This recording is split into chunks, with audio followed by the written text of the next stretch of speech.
சாமி. நான் வாழ்க்கையில எவ்வளோ கஷ்டப்படுறேன். என் கஷ்டமெல்லாம் எப்பதான் தீரும்?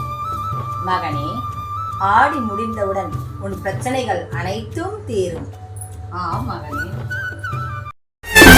நான் ஒரு அடகோடம் அம்மா மூஞ்சி ஓட்ட போடும் மாயா ஒரு பழைய படம் முக்கா என்ன கண்ணு விடும் என் கூட தான் அத்தி விடும் பிடிக்கலன்னா அத்து விடும் இந்த மாதிரி கொடுமை எனக்கு தேவல ஒன்ன லூச போல டான்ஸா ராசாவில அட இந்த மாதிரி கொடுமை எனக்கு தேவல ஒன்ன லூச போல டான்ஸா ராசாவில அப்ப நாம சொல்ற மாமா ஒப்ப டைப்பிடி என் மகளுக்கு ஏத்த ஜோடி நீ தான் சிமிலி பைப்பிடி.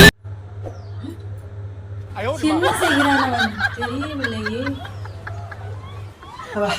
சாமி, ஆடி முடிச்சிட்டேன். என் கஷ்டமெல்லாம் தீர்ந்துடுங்களா?